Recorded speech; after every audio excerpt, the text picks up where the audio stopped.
Baie dankie, ons lees dan saam vanaand uit Efesiërs hoofstuk 5, die eerste 7 verse. Goed, kom ons lees saam Efesiërs 5 van vers 1 af.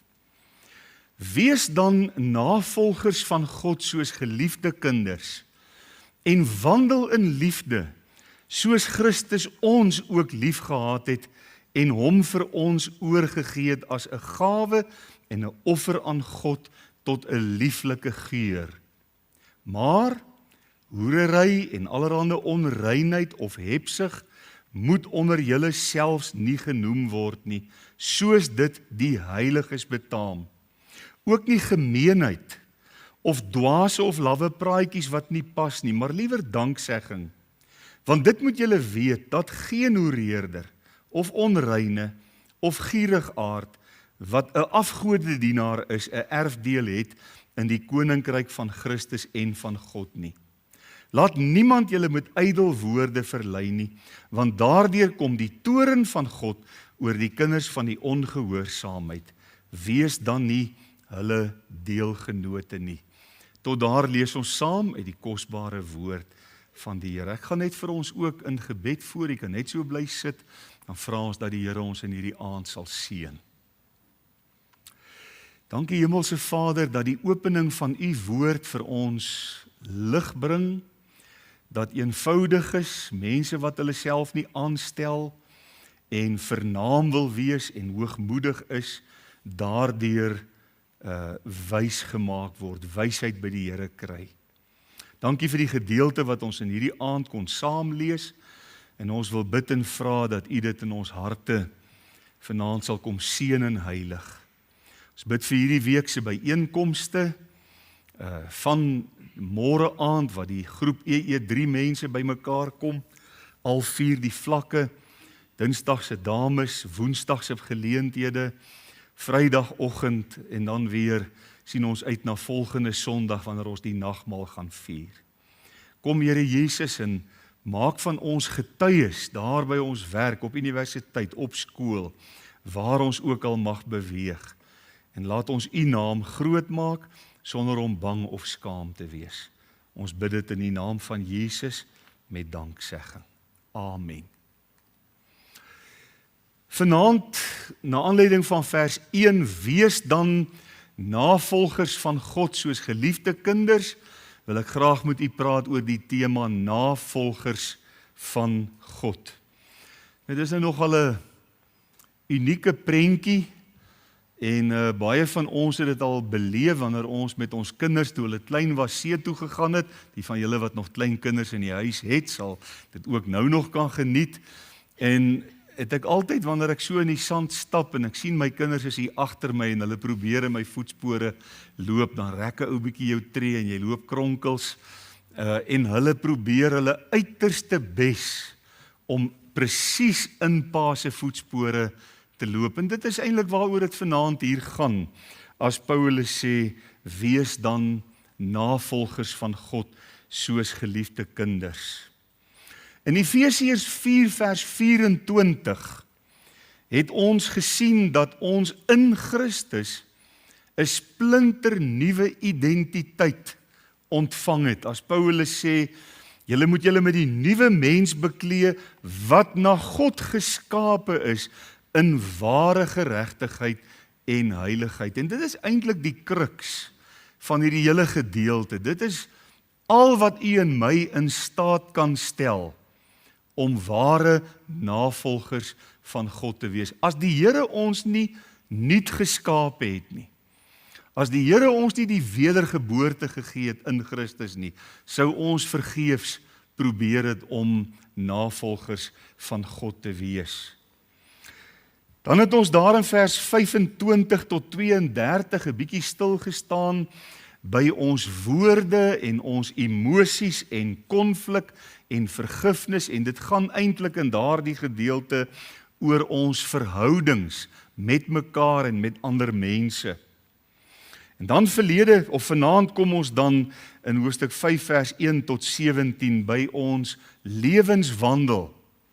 Wees navolgers van God in julle alledaagse lewenswandel. Dis waaroor dit vanaand hier gaan, en wanneer ons by vers 18 kom van Efesiërs 5, dan gaan ons sien dat die enigste manier vir ons om alles te doen wat hoofstuk 4 en 5 vir ons leer om te doen, is om vervul te word met die Heilige Gees. Dis die Heilige Gees in ons. Dis deur vervulling met die Gees dat ons in staat gestel kan wees. Navolgers van God. Nou elke mens op aarde stel vir hom of haarself bepaalde standaarde waarvolgens ons lewe.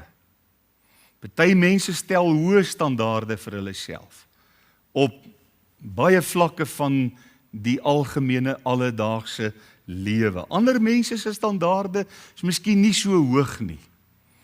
En wanneer 'n mens kyk na hoe mense hulle lewens inrig, dan kom jy ook agter dat vir party mense is die lewe 'n kompetisie. Die Engelse gesegde keeping up with the Joneses. Ek weet nie of jy al sulke mense in u lewe ontmoet het, wat kompeteer en wat graag dieselfde as jy wil doen en wil hê en wat dit ook al mag wees. En mense stel dan op die manier vir hulle self 'n standaard. Hulle kyk na ander en dan sê hulle ons moet ook dit hê, ons moet ook dit doen, ons moet ook so lewe. Ander mense is 'n bietjie meer terughoudend en hulle sê ag, weet jy wat, solank ek nou net nie iemand te nakom nie, kan ek eintlik maar lewe soos ek wil. Ek moet net nie iemand anders skade berokken nie. En dan is daar nog ander wat sal sê, want weet jy wat, solank ek net my beste gee, dan is dit goed genoeg. En ek dink ons leer ook ons kinders, weet jy wat, moenie kompeteer nie, gee net jou beste. Nee, jou beste is reg. En ek dink nie daar's iets verkeerd mee nie. Maar wanneer ons by Efesiërs 5 vers 1 vanaand stil staan, dan kom ons agter dat die woord van God weer eens, net soos wat ons destyds by die bergpredikasie, toe ons die bergpredikasie behandel het, en ons daai dwarslat, onthou jy nog die illustrasie, die dwarslat wat op rekordhoogte gestel word, is dit eintlik maar weer vanaand so 'n geleentheid om 'n navolger van God te wees. Is 'n ontsettende hoë standaard. Die Amplified vertaling vertaal dit vir my baie mooi. Hy sê, therefore, be imitators of God. Copy him and follow his example. As well, beloved children, imitate their father. Net soos wat geliefde kinders hulle vaders naboots en navolg, so moet ons in elke opsig ons hemelse Vader navolg. Nou, ons word nie vanuit die skrif geroep as kinders van God, as mense wat ons in vers 24 gesê het, wat na God geskape is in ware geregtigheid en heiligheid, word ons nie vanuit die skrif bloot opgeroep om net goeie mense te wees nie. Of om ordentlike landsburgers te wees wat probeer om alles reg te doen in die land waar ons woon. Of om goeie kerkgangers te wees nie. Maar navolgers van God. Om in sy voetspore te wandel. Om hom as ons voorbeeld te hê. En ek is seker daarvan, u sal met my saamstem, dit is 'n besondere hoë roeping. Om die waarheid te sê, ek wonder of u met my saamstem, dit voel vir 'n mens eintlik heeltemal onmoontlik. Hoe kan ek dit doen? Hoe kan ek 'n navolger van die sondelose, heilige, wonderbare God wees? En tog word ons opgeroep. En dis baie duidelik dat die skrif ons nie sal roep tot iets as ons dit nie kan najaag nie. Ek wil nie sê bereik nie, maar as ons dit nie kan najaag nie. En onthou maar net weer vers 24. Dit is die enigste manier waarop dit vir ons moontlik is om navolgers van die Here te wees, is omdat die Heilige Gees ons nuut gemaak het deur die wedergeboorte wat ons ontvang het. Ons kan net die Here navolg omdat hy sy genade aan ons betoon het en ons uit genade gered het. En omdat die werk van die Heilige Gees in wedergeboorte en in heiligmaking ons daartoe in staat stel om God se navolgers te word. Nou skryf dieselfde Paulus wat hier in vers 1 vir ons oproep om navolgers van die Here te wees, skryf hy aan die Filippense in Filippense 3 vers 12 tot 14 die volgende. Hy sê: nie dat ek dit al verkry het of al volmaak is nie. En ek dink nou slaak ons almal 'n sug van verligting. Selfs Paulus, wat ons oproep om navolgers te wees, het ook besef, nie dat ek dit al verkry het of al volmaak is nie. En hier kom die geheim, ook van vanaand se boodskap. Maar ek jaag daarna, of ek dit ook kan gryp, omdat ek ook deur Christus Jesus gegryp is. So dis dieselfde konsep, dieselfde gedagte wat ons hier in Efesiërs 4 en 5 het. Broeders, ek reken nie dat ek dit self gegryp het nie, maar een ding, en dit moet ons vanaand saam met ons neem. Dis nou Filippense 3 vers 14. Een ding, ek vergeet die dinge wat agter my is. En ek strek my uit na wat voor is. En ek jaag na die doel om die prys te verkry van die hoë roeping van God in Christus Jesus. 'n deel van daardie hoë roeping van God oor ons lewens in Christus is dan juis om navolgers van God te word.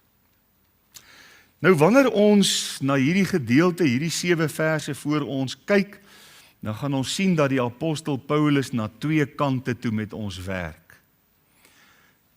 Aan die een kant is daar dinge waarvan ons moet wegdraai, en dis baie interessant, Paulus hanteer dit eintlik altyd so. As jy dink aan Kolossense 3, waar hy ook oor heiligmaking praat, dan sê hy, daar's dinge wat ons moet doodmaak. Daar's dinge wat ons moet aflê. En daar's dinge wat ons mee moet beklee. As jy nog kan onthou toe ons Kolossense deurgewerk het. So daar's dinge waarvan ons moet wegdraai, waarmee ons moet klaar kry, wat 'n einde in ons lewens moet kry, een of ander tyd, so gou as moontlik. En dan is daar dinge waarheen ons moet beweeg, of kan eintlik ook maar sê waarheen ons in Christus moet groei. So daar's weer hierdie 2 kante. As jy dink aan Galasiërs 5, die werke van die vlees teenoor die vrug van die gees. Paulus het altyd hierdie 2 kante, en dis die 2 dinge waarmee ons in ons lewens te doen het. Die ou sondige natuur waarmee ons moet klaar kry, en dit is eintlik dan sommer ons eerste punt, die weg van die ou sondige natuur. Hoe wonderlik sou dit gewees het, as die Here by ons wedergeboorte die ou sondige natuur heeltemal uitgehaal het, en dit op die ashoop gaan gooi, dan sou ons sondeloos volmaak kon wees. Maar die Here het besluit in sy alwysheid, hy gaan dit nie doen nie. Want hy wil hê ons moet van hom afhanklik wees. Hy wil hê ons moet aan hom hou vas. En daar is in ons 'n ou sondige natuur wat altyd wil stryd voer. Dit sê Paulus ook in Galasiërs 5 vers 16, die vlees stryd teen die gees, die 2 staan teenoor mekaar, sodat ons nie kan doen wat ons wil nie. Hierdie ou sondige natuur is nie verwyder nie, hy is nog teenwoordig. Hy is in elke ware kind van God se lewe daar. En ons moet doelbewus en daadwerklik alles in die stryd werp om teen die sondige natuur te stry. Ons moet klaar kry met ou dinge, die dinge van die oue mens. En jy onthou in die vorige gedeelte het ons ook daaroor gepraat. Ons gaan so 'n bietjie verse 3 tot 7 oordink en ons gaan so 'n bietjie daarna kyk. Kom ons lees dit net weer saam. Hy begin en hy sê, maar hoerery, onsedelikheid, en allerhande onreinheid of hebsug, ek dink die Engelse woord daarvoor is lust of greed, moet onder julle selfs nie genoem word nie. Dit is die mate waarin dit verwyder moet word, soos dit heiliges betaam. Ook nie gemeenheid en dwaase of lawwe praatjies wat nie pas nie, maar liewer danksegging. Ekskuus, ek het dit hier vir ons ook neergeskryf. Want dit moet julle weet, dat geen hoereerder of onreine of gierigaard of afgode, wat 'n afgodedienaar is, 'n erfdeel het in die koninkryk van Christus en van God nie. As hierdie goed jou lewenstyl is, en jy's daaraan oorgegee, sê die woord van die Here, het jy geen erfdeel onder die heiliges nie. Laat niemand julle met ydel woorde verlei nie. Laat niemand jou sê, ag nee, wat moenie bekommer nie, is alles maar alright, jy kan maar lewe soos jy wil. Eendag as jy by die Here kom, dan sal hy sy genade oor jou uitstort. Want daardeur kom die toorn van God oor die kinders van die ongehoorsaamheid. Wees dan nie hulle deelgenote nie. As jy so kyk na hierdie paar verse, vers 3 tot 7, en jy moet een woord daaroor skryf, wat 'n woord sou dit wees? Iemand het dit gesê, né? Ek het gehoor, moenie. En, nou ja, ons hou nie altyd daarvan as ons hoor moenie. Dis nie 'n lekker woord om te hoor nie. Van kleins af sê ons ouers gereeld vir ons, moenie. Moenie jou voet op die bank sit nie. Moenie die kar se sitplek skop nie, jy beskadig hom. Moenie met 'n oop mond eet nie. Moenie, moenie, moenie. Ons word van kleins af groot met hierdie woord, ons ken hom baie goed. En nou is ons volwassenes en ons kom in die kerk. En wat hoor ons? Moenie. Daar's dinge in ons lewens wat ons eenvoudig nie moet doen nie. Waarom sou Paulus vanaand in hierdie paar verse met na ons toe kom met 'n groot uitroepteken in hoofletter moenie? Net vir een rede. Want jy kan nie 'n navolger van God wees en ook sonde in jou lewe vertroetel en sonde doen en sonde lief hê en sonde omhels nie. Die woord leer vanaand vir ons, as die apostel Paulus hier skryf, daar moet geen spoor van seksuele onsedelikheid in ons lewens teenwoordig wees nie. Geen vorm van onreinheid nie. Geen hebsug in ons lewens nie. Geen vuil praatjies of grove grappies of wat dit ook al mag wees nie. Hy stel die standaard so hoog dat hy sê, dit moet onder julle selfs nie genoem word nie. Julle moenie eens daaroor praat met mekaar nie. Wat nog van dit in die praktyk doen? Paulus sê, daar moet nie eers 'n sweempie van hierdie dinge by ons teenwoordig wees nie. Nou, liewe broers en susters, u weet so goed soos ek, dat ons leef in 'n baie bose kultuurfase. die kultuurfase van postmodernisme. Dis waarin ons nou bevind. Ons kan nie daar uitkom nie. Op een of ander manier het een of ander sterk stroom ons daarin gesleep en ons is vandag in die postmoderne era, die postmoderne kultuurfase. En in die postmodernisme sien ons dikwels op die televisiestasies dat onreinheid en onsedelikheid en verkeerde dinge vertroetel word. Mooi name gegee word. Gesê word, jy moet hierdie goed aanvaar. Dis haatspraak as jy dit nie aanvaar nie. Jy kan tronk toe gaan as jy verkeerd praat selfs in die tyd waarin ons verkeerd, né? Dit wat die Bybel sê ons nie eers in ons midde moet noem nie, word algemeen aanvaar as normale lewenswyses in die tyd waarin ons lewe.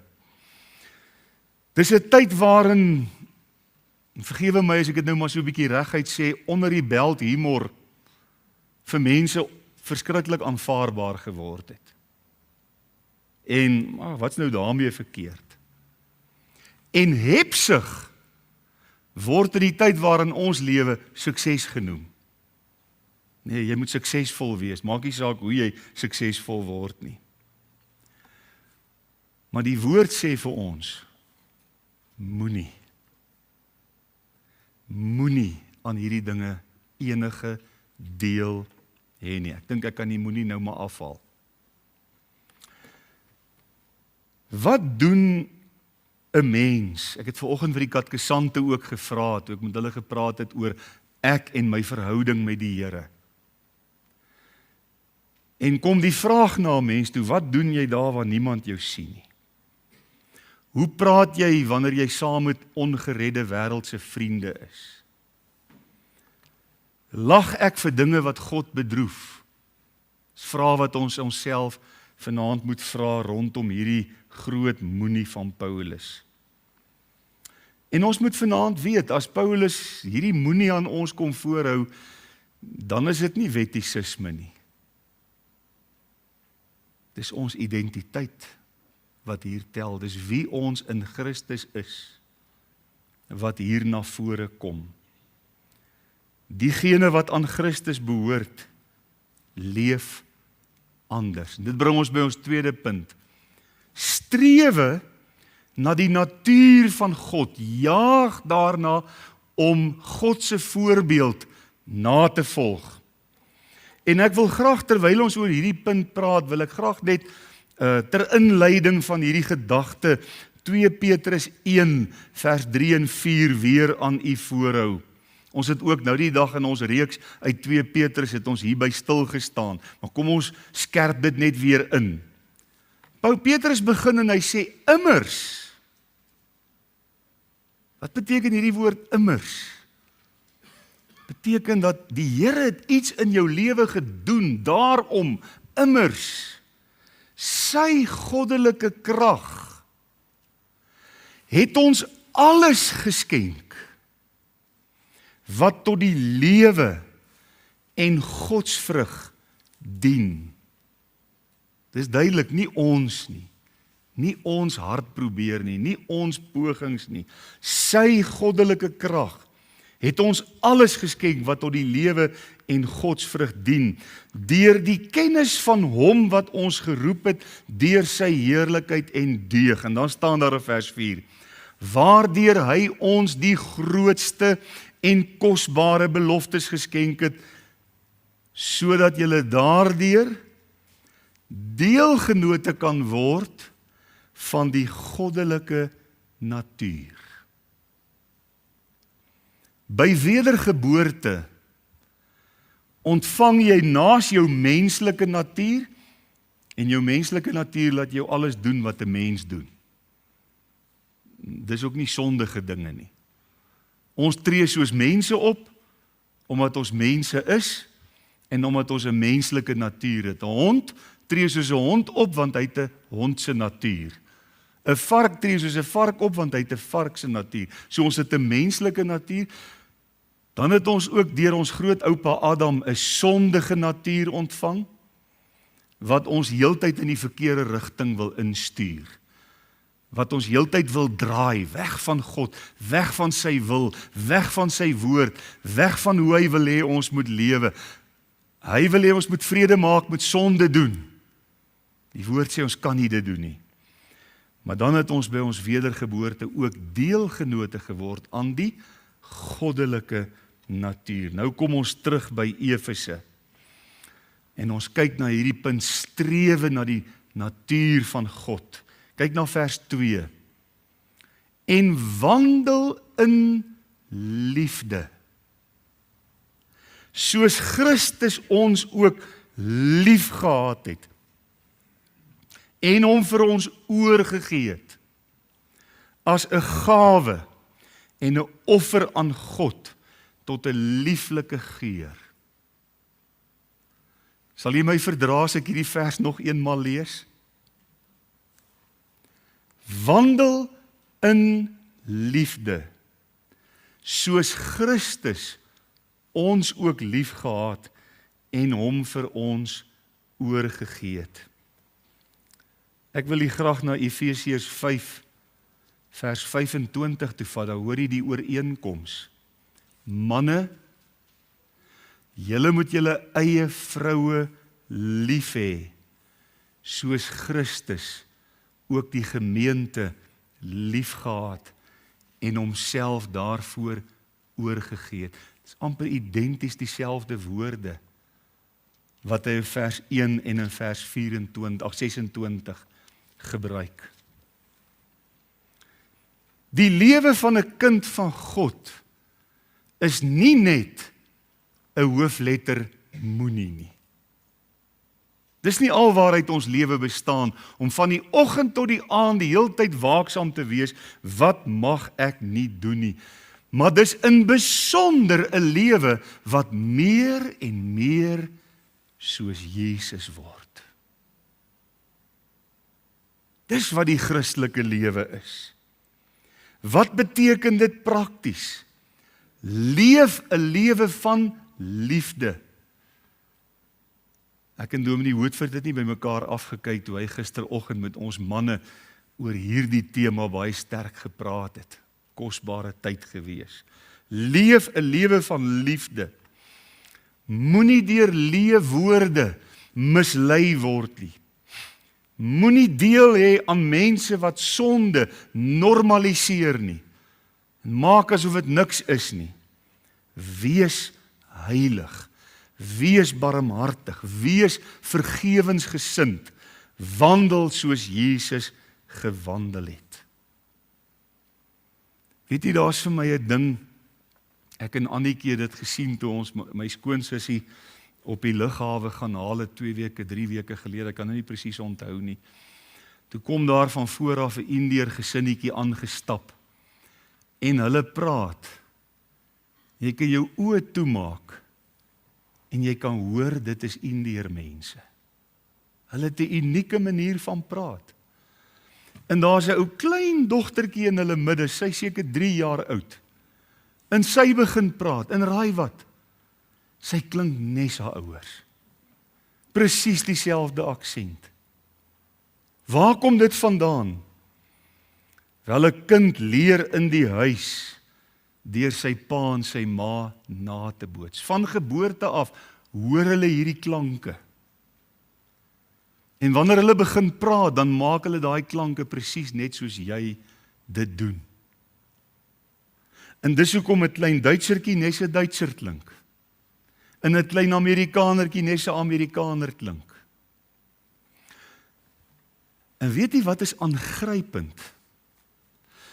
As jy iemand van 'n ander kultuurgroep, byvoorbeeld in 'n Afrikaner huis groot maak, en daai persoon word groot, dan klink hy nes 'n Afrikaner.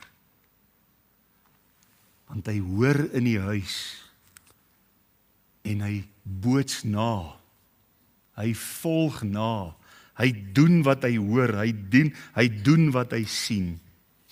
So kom Paulus vanaand en sê, wees dan navolgers van God, soos geliefde kinders.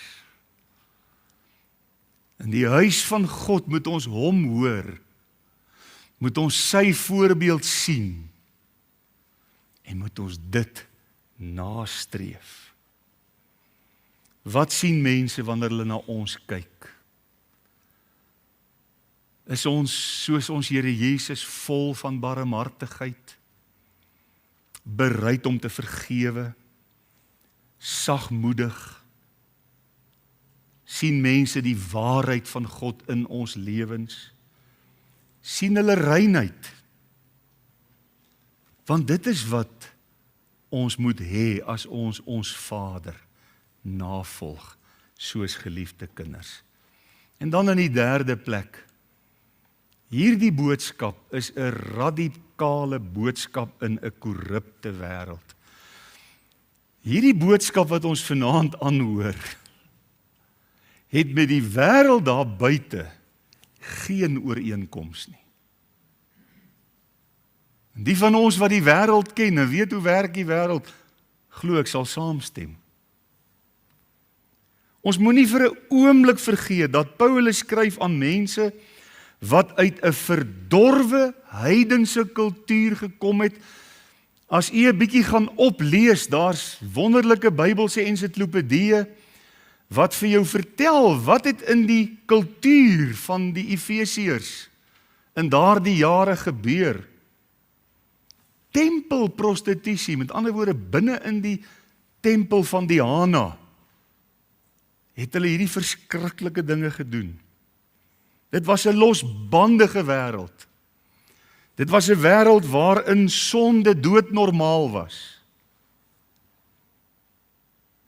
En teen daardie agtergrond kom sê Paulus vir die gemeente, nie in julle midde nie. Nie onder julle nie. En is so wonderlik, weet jy, as jy kyk na die gemeente van daardie tyd, hulle het nie by hulle kultuur aangepas nie. Die Here het hulle radikaal verander. En wat hulle gedoen het, hulle het hulle samelewing binne gedring en hulle die hart van God daar uitgeleef. Dis hoekom Paulus dit ook hier vir hulle skryf. Hoe lyk dit in 2026 in die wêreld wat ons lewe?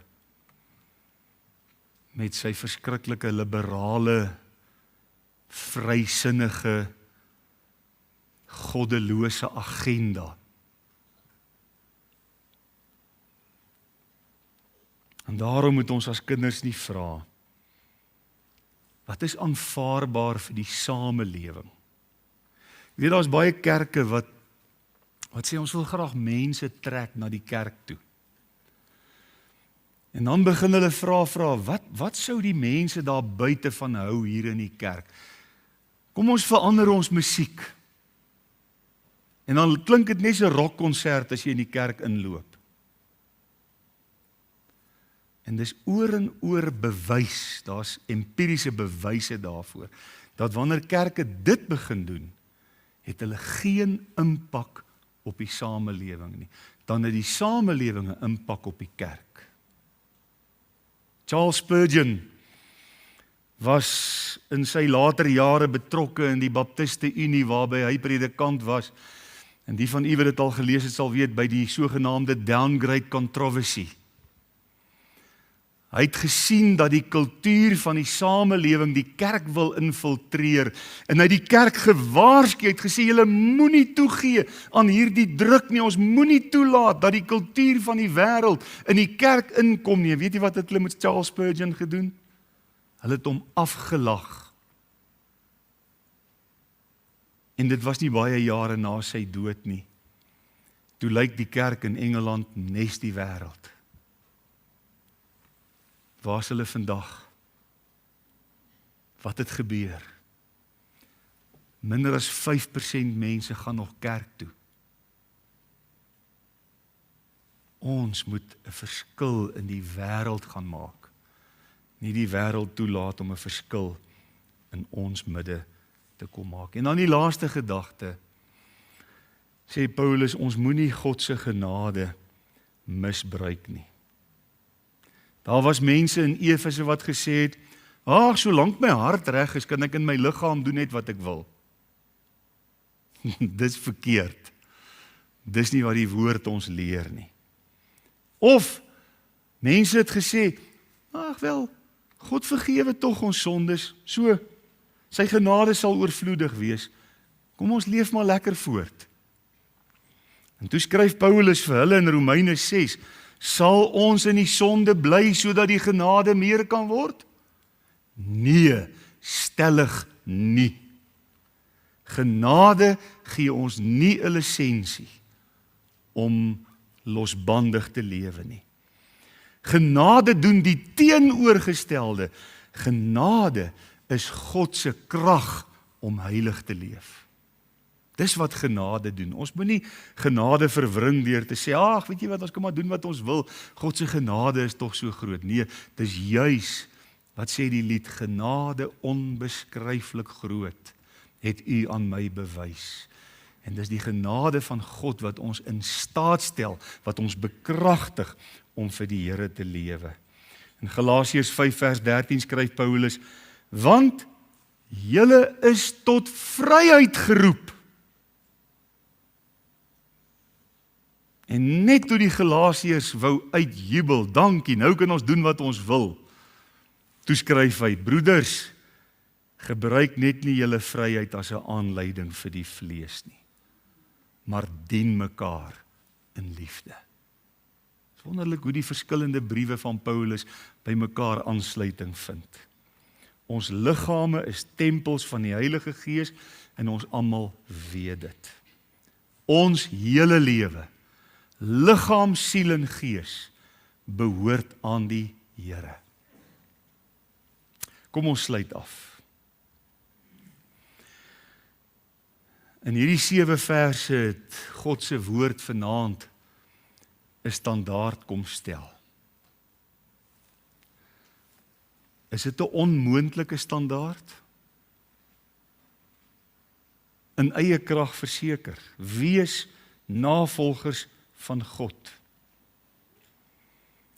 En terwyl ons hierna luister, kan ons dalk dink, sjoe, Paulus, die dwarslat is vanaand baie hoog, ek kan nie daarby kom nie.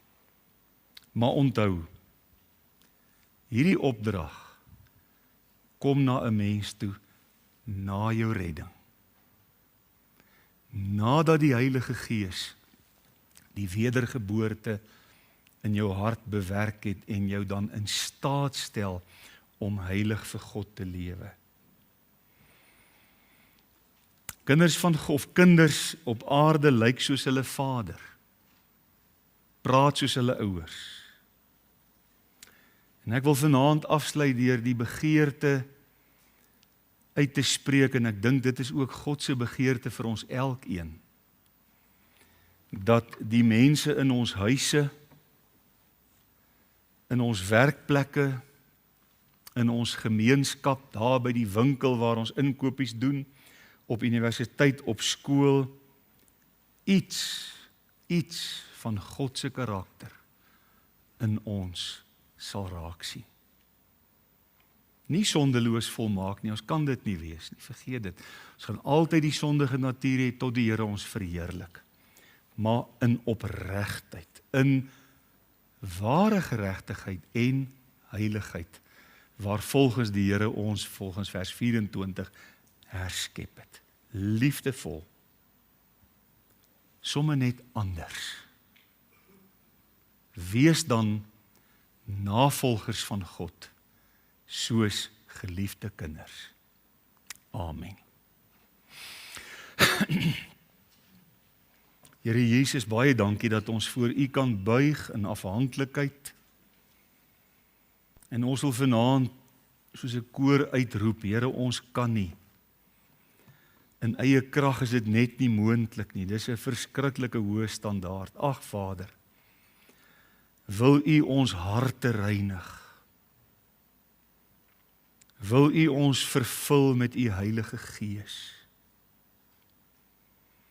Wil U ons van binne af in staat stel om hierdie baie hoë standaard uit te leef in die krag van U Gees deur die instaatstelling van u Gees, as bloedgewaste kinders van God. Baie dankie dat ons dit kan bid in Jesus se wonderlike naam. Amen.